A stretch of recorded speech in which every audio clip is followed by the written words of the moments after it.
December 2017. I had to drive somebody else's car for a minute or two today. I had to move it. And when I turned the car on, talk radio was on. Talk radio, AM radio, the pinnacle of being an educated New World Order citizen. And the first thing that I heard was some accountant or Wall Street guy explaining how Bitcoin was going to be or was already more valuable than gold. Ding, ding, ding, ding, ding. There's the trick. Bitcoin's going to be more valuable than gold. Gold, the one thing, for whatever reason it is, has stood through time immemorial. It's what they make. Everything that's made to do incredible or unbelievably extreme things is made of gold. Gold had everything to do with the Egyptians. For whatever reason, the assholes that are running our world right now, because we're just sitting back and doing nothing for the most part, or everyone else is just ignoring it, but I digress. The assholes that are running the world right now take all their cues and pay serious homage to the Egyptians, the pyramid, so forth and so on. So for whatever reason, gold was incredibly important to the Egyptians, from what they tell us, and from what we can find out. They're trying to get the last little bits of gold away. They've already got your house. You'll never own your property because of property taxes. We'll never own anything. And they want all of it. They want every single last bit of it, and Bitcoin is how they're going to do it. That have at their inception some sort of national security state component that have become widely adopted, have a carrot and a stick phase. And I think the internet has had a very long carrot phase. But if you go and look at the origins really of the internet in the 90s, it was a lot of framing it as decentralized and all of this, and getting people on it, getting people to trust it and become dependent on it, which now the world is, especially economically. And then you want access to the internet, you have to use our digital ID system or our programmable surveillable money system, et cetera. Like, that is the stick that we all kind of know is going to come at some point, right? Because it's centralized through the ISPs. If you want access to the internet, you have to go through an ISP, and how many meaningfully decentralized, freedom-loving ISPs are there? Well, not many. And for places that didn't really have access to an ISP before, they're all being herded onto Starlink, which is basically an extension of the U.S. military, right? And so I think, in addition to that being the case for AI, I think it was true for things like Bitcoin, which was framed as initially decentralized freedom money. Did it have that potential just as the internet had that potential at one point? Sure. But now it's being herded into not being a medium of exchange, which is the only use case, in my opinion, that would allow it to be any sort of freedom money.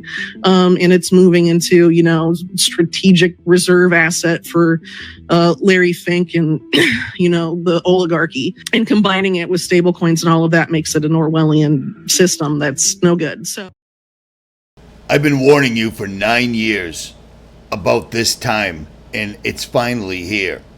If you were smart, you'd get your money out of the bank, because your money in the bank to you is only ones and zeros, and it can be taken away at any given moment. Turn your 401k and your IRA into gold and have it shipped to your house, so you're actually holding it. We don't know how long it's going to take when they finally pull the last card, but the last card is coming. I've been warning about this for 9 years. You see what I'm saying? Bitcoin is more valuable than gold. That's right. Because for most people, owning gold means they own a piece of paper that some guy says in a bank someplace that you're not allowed to go to. You own gold. It's in your portfolio. Yeah. Smart people have gold in their hand. And when they buy gold, they test gold to make sure gold is gold. Because one of the main people that was screwing people over was the Mint, the U.S. Treasury. You know what I'm saying? Unbelievable. Bitcoin, stay away from it unless you plan on buying a shitload in 1 week and flipping it that same week and getting out and turning it into tangible. Other than that, you're playing right into their design. Bitcoin is exactly the one world currency. At least no good for freedom. Depends on who you're talking about, I guess. And so I think AI is ultimately going to go in that same direction. And they're going to try to trick it in like we have no control over it. It's just organic. It's happening on its own. No one knows. It's just crazy. It's going to be worth ridiculous amounts of money no matter what. No one knows where it came from. Come on, man. The exact same people that funded everything that this is all allegedly coming from are the exact same people that have always been the same people. Nothing changes, man. Nothing new under the sun. I warned you years ago that the inventor of Bitcoin was a lie. And then suddenly the proof actually came out to back me up. But the main reason I'm here is to clear my name that I have nothing to do with Bitcoin, nothing to do with developing. I was just an engineer doing something else. Okay. And if you look at the time span, 2001, when it was supposed to be developed, I wasn't there. I was working for the government through a contracting company. That's not me. Okay. I never communicated with Bitcoins. Okay. Leah wrote all this? Yeah. 2010 to 2000. I was at home. Okay. I wasn't working for anybody. Okay. I just believe that somebody put that fictitious name in there. Mm-hmm. Satoshi Nakamoto and Bitcoin, or Bitcoin. Do you think?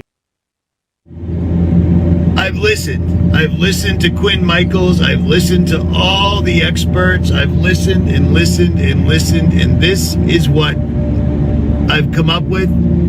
I've spoken to a couple of other YouTube creators that you guys all know very well, and we've come to a consensus, and this is my opinion and my opinion only. What is Bitcoin? Is it the mark of the beast? Is it the DNA of AI?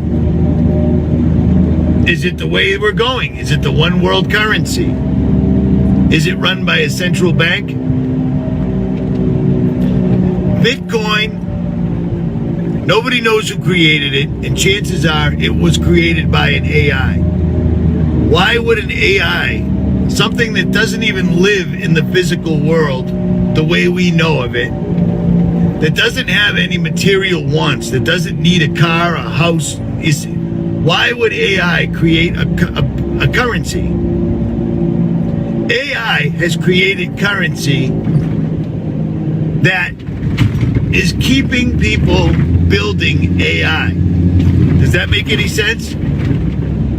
It's a scam. It's phishing. AI is using this like bait that a fisherman uses to catch a fish. AI created Bitcoin in order to keep people making more platforms for AI to control the physical world. Does that make sense? AI created a currency that people look at and see as the wave of the future, and they want to put all their time and energy into Bitcoin and getting other people to use Bitcoin, which means more computers, more platforms, more access to all the computers.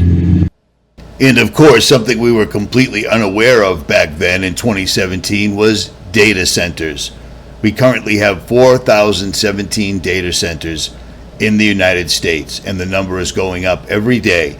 And every data center that they get up and running instantly starts siphoning off all the electricity that Americans need and all the water that humans need, and they don't care. And they're not paying for the water or electricity. Much like everything else, much like Tesla, much like SpaceX, much like everything else, the government is subsidizing it, which means all those taxes they're ripping away from you every single week is paying for our own demise. But we didn't know that back in 2017. For joining us like U.S. intelligence, if you go back to the very beginning, and there's even CIA like deputy directors that have said that, it was all Wall Street people at the beginning. It was Wall Street lawyers, it was Wall Street bankers, and since that point, from the genesis of the CIA, there's been revolving doors between CIA and Wall Street that have continued up until today. And really, you could look at the CIA as a public-private enterprise in some sense. It's a public security agency, but it's more or less functioned throughout its history as Wall Street's secret police. That's why its earliest coups, for example, like its first coup in Guatemala, was done on behalf of United Fruit, a major multinational corporation headquartered in the United States, which, interestingly enough, was later acquired by Leon Black's father, and then Leslie Wexner's business mentor. I Very know that weird. name. Yeah. And then you also have, like the coup in Iran, over like Anglo-American oil, like them losing their holdings there. The coup in 1973 in Chile, you can argue it was because of efforts to nationalize copper and all these largely Western mining companies losing out, and then they come in and do a coup and what have you. It's really been symbiotic for some time. And I think, as we moved into the information age, the CIA saw an opportunity. Well, let me back up a little bit. The internet from the very beginning was, it originally started as ARPANET, a project of the Pentagon. And for anyone that really wants to know about that history, I would highly recommend the book Surveillance Valley by Yasha Levine. It was essentially created in Vietnam as a counterinsurgency program. That was the goal of it, by the same people that were involved in things like the Phoenix program, which was the first instance of military intelligence, at least U.S. military intelligence, using databases to come up with names of dissidents and then assassinating them. And a lot of them weren't actually dissidents, like suspected dissidents or neighbors of dissidents and all of this stuff. And then from Phoenix program, it goes, all these CIA-backed dictatorships, like, Pinochet in Chile, for example, Operation Condor, use the exact same system. And they've been building these systems with the internet even before the modern internet as we use it now existed. And so a lot of these there were efforts early on to king-make the companies who would come to dominate the internet. And that has happened. It's just a matter of public record. If you look at the biggest companies in big tech, I've done work about how Facebook was essentially launched as a resurrection of a failed DARPA program called LifeLog by the same person that resurrected the failed DARPA program, Total Information Awareness, one of the most insane surveillance proposals ever in U.S. history, resurrected as Palantir. You can thank Peter Thiel for that, co-founder of PayPal.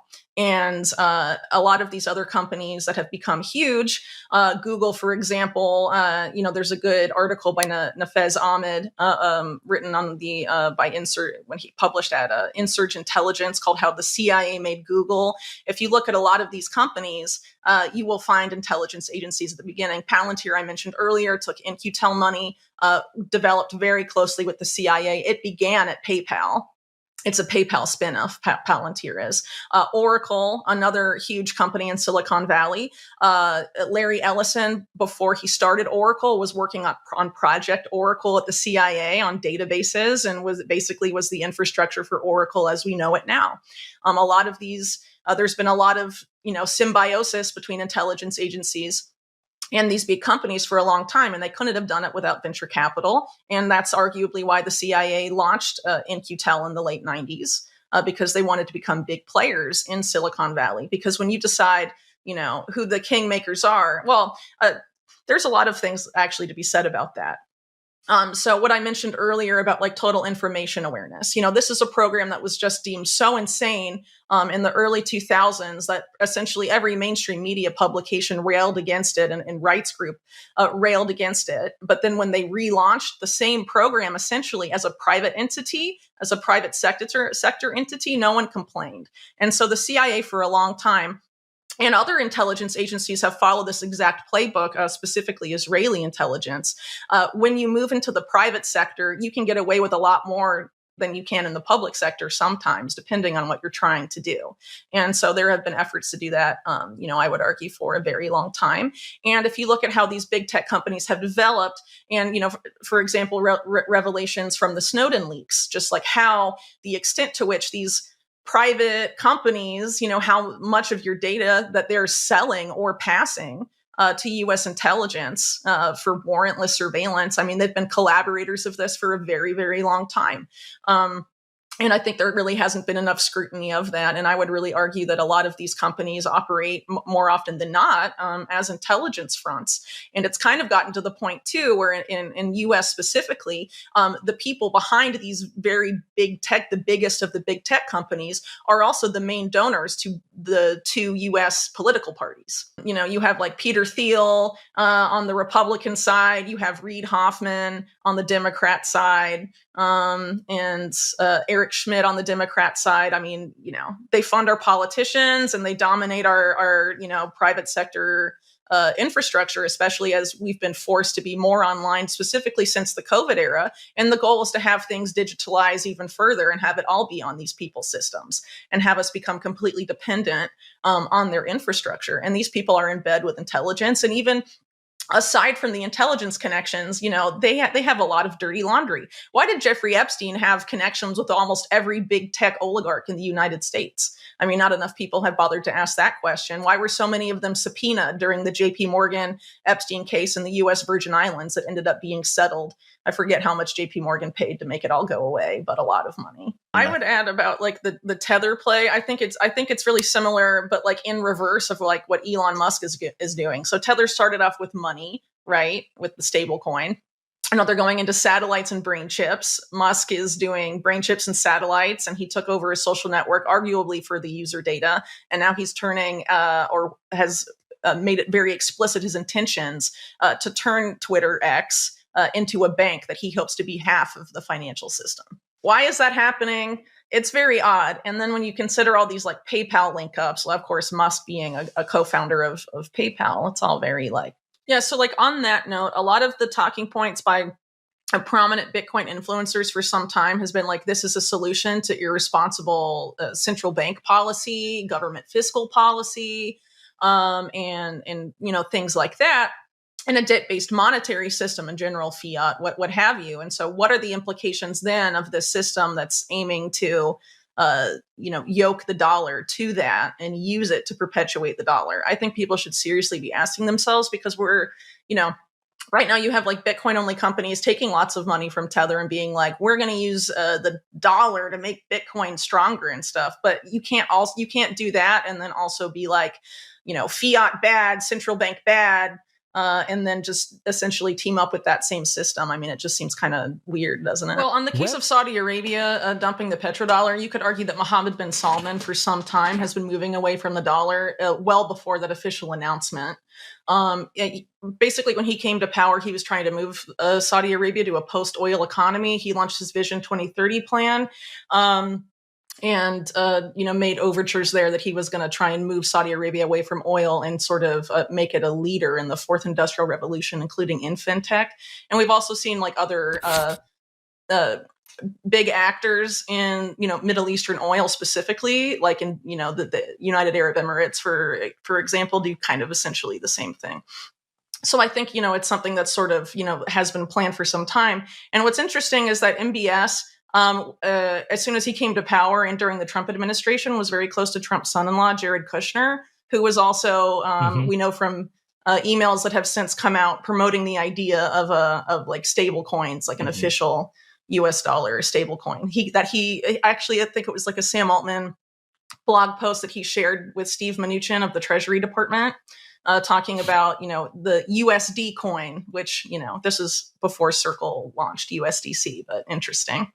So it's very possible that these discussions were being had like some time ago, that it's not as recent as, you know, it may appear to be based on, you know, headlines that have been coming out recently. Yeah, all I really want to add to that is that it's important to keep in mind that like when the petrodollar system has been, you know, the standard for keeping the dollar the global, you know, or reserve currency, the US has gone to war and like killed millions of people to defend that.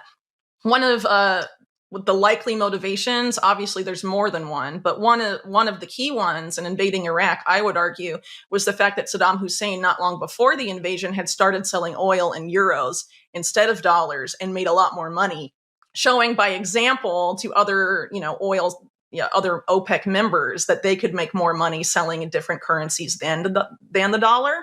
And then, of course, you have the case of Libya, in 2011, where Gaddafi was trying to move to a gold-backed currency called the dinar and was selling that to African countries, a lot of which either use dollars or they use, French financial stuff, and that's why you had the U.S. and France essentially lead that regime change operation with devastating consequences for Libya, which used to be the safest country in Africa, then became the most dangerous, and has been cited as an example of or a reason for why immigration got so out of control in Europe after that point. So there are cases where the U.S. government, or rather U.S. empire, is willing to go to extreme lengths to defend the dollar. So the idea that they would just sit idly by and just let dollarization happen without having some sort of plan in the works, especially knowing that they couldn't keep this going indefinitely and that the world was going to move at some point to a post-oil economy. I think it's important to keep in mind that these people have been very serious and played very dirty and created insane instability just to keep the dollar the global reserve currency, because it gives a lot of advantages just to the US. And I fully feel that they intend to keep those advantages, even if it means a different system. I understand exactly what you're saying. And it is true for the average Argentinian that in some cases, this can be a lifeline. I get that. But it's important to look at the big picture here. And the big picture is that countries like Argentina and also Lebanon and several countries throughout the world have been targeted by economic warfare for a very long time. Argentina is a very good example. You could argue it began in the 70s and the 80s, and with the economic policy. I mean, when Argentina was a military dictatorship, some of the financial policies they adopted were completely insane. You had a neoliberal in power during the 90s who was very bad for Argentina, in my opinion, Carlos Menem. And then you had their economic collapse in 2001, which, again, you could argue was a direct consequence of a lot of those policies, both of the dictatorship and of Menem's presidency.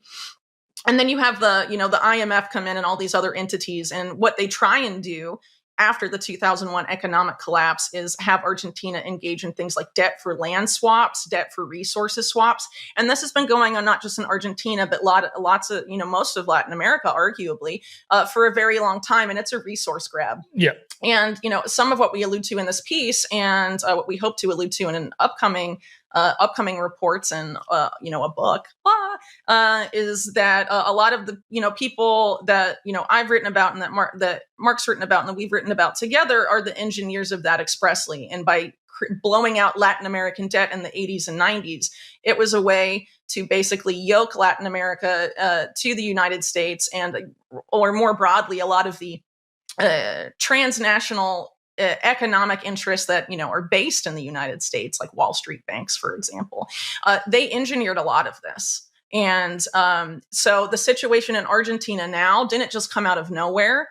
And obviously, Argentina's central bank has a lot of the blame, but that also didn't happen in a vacuum.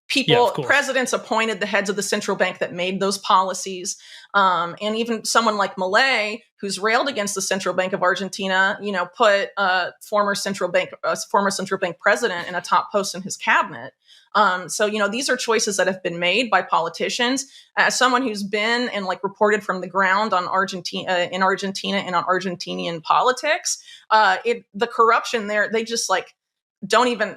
There's politicians in Argentina that don't even try to hide how corrupt they are. It's just flagrant in some instances in a way I've never experienced anywhere else in the entire world. So I honestly think that what's happening in Argentina, yes, those people have may need stable coins because of the current economic situation, but I think that it was engineered to be that way. They were engineered into that position. And who benefits from that? The same people that I would argue created the solution and created the problem. Well, it's important to understand that there was an explicit effort to limit the discussion about Epstein, to make it just about the sex crime so you don't look at anything else. Mm-hmm. Right. And he specifically was managing money for the Bronfmans during the insider trading. That was why he came down. Well, it was suspected because Bear Stearns had the Bronfmans as a tax client, and Epstein left Bear Stearns because of allegedly because he was the SEC was investigating an insider trading scandal involving the Bronfmans' owned company Seagram's.